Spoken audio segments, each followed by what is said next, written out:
Arsenal sejatinya punya deretan pemain muda yang cukup berpotensi. Bisakah mereka bersinar di Liga Inggris musim tahun 2021 sampai tahun 2022 nanti?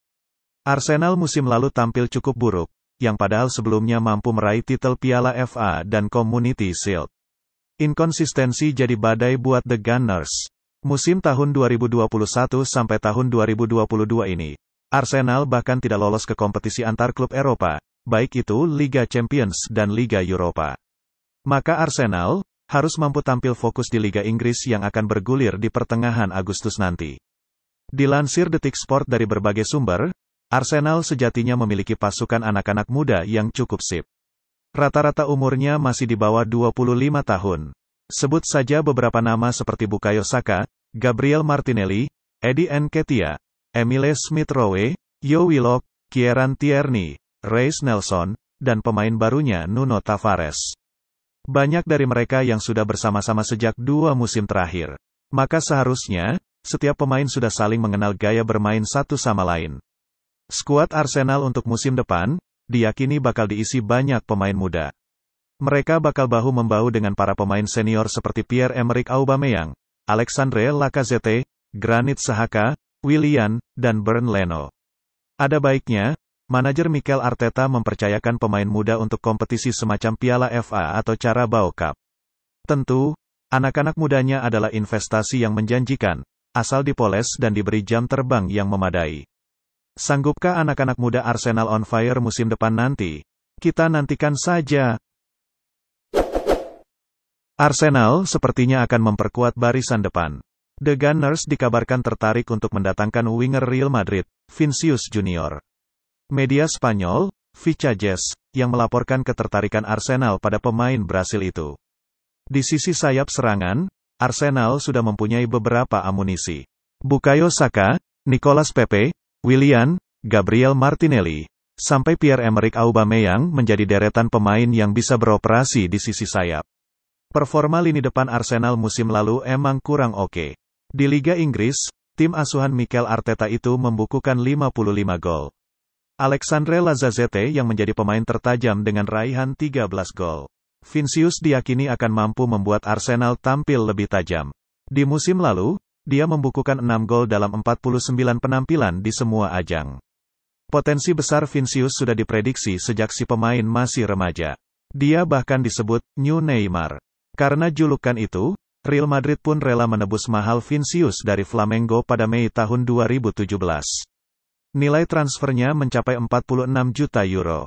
Vinicius masih belum memenuhi ekspektasi besar di Madrid.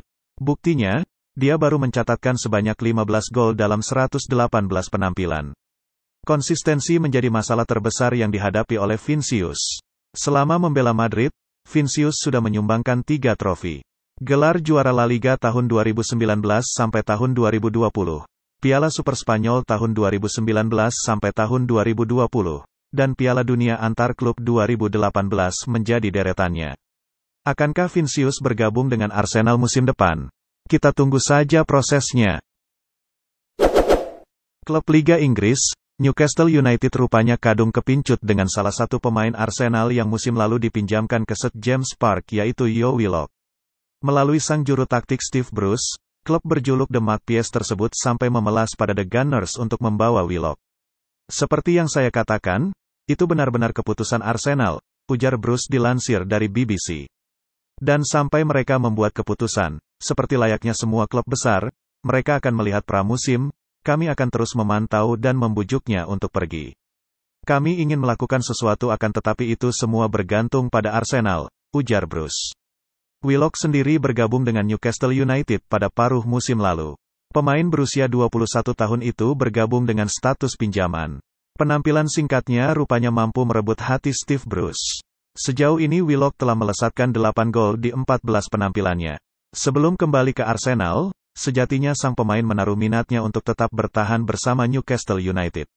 Bahkan, Joe Willock terang-terangan ingin dilepas The Gunners agar bisa dipermanenkan The Magpies. Saya perlu berbincang dan melihat apa langkah terbaik. Saya punya banyak teman di sini dan punya hubungan baik dengan fans, ujarnya beberapa bulan lalu dilansir dari BBC. Ini salah satu pilihan saya dan akan saya pertimbangkan, imbuhnya.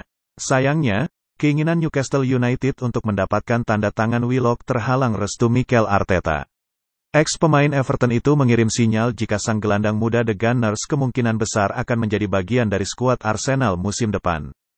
Arteta mengaku punya rencana khusus untuk memoles lagi wonderkid-nya itu. Dia tidak terlibat hari ini, laga uji coba, karena direcoki masalah pangkal paha. Kemarin dia berlatih dengan sangat baik, tapi kami tidak ingin mengambil risiko, ujarnya. Willock adalah bagian dari rencana kami. Dia adalah pemain kami dan saat dia ada di sini, kami akan mencoba memanfaatkannya sebaik mungkin, imbuhnya. Dia memiliki pengalaman bagus saat dipinjamkan. Menurut saya, dia adalah salah satu pemain terpenting Newcastle United musim lalu. Kami senang memilikinya, tandas Arteta. Arsenal yang masih mediocre di Premier 2021 lalu. Ini adalah kali kelima beruntun klub London Utara itu gagal masuk Liga Champions. Bahkan trennya menurun. Setelah finish di posisi 5 dan 6 pada 2017 dan 2019, Arsenal menuntaskan musim di urutan 8 dalam 2 tahun terakhir. Namun mediokernya performa mereka sejauh ini baru merekrut 2 nama, Nuno Tavares dari Benfica dan Albert Lokonga dari Anderlecht. Mantan gelandang Arsenal Ray Parlour melihat ada 3 posisi yang perlu diperkuat untuk saat ini. Itu antara lain penyerang, gelandang tengah, dan bek kanan. Arsenal dikabarkan siap melego Alexandre Lacazette dan Hector Bellerin, namun belum diketahui siapa yang dikejar untuk menggantikan keduanya. Menurut saya mereka butuh penyerang lain. Saya rasa mereka butuh gelandang baru, untuk bermain bersama Partey. Saya rasa mereka butuh pemain lain yang mobil, kata Parlour kepada Talksport dikutip Metro. Dan secara tersebut bisa pindah. Ada banyak pekerjaan yang perlu dilakukan, tidak mudah menemukan pemain-pemain yang dibutuhkan ini kalau ingin sukses, imbuhnya.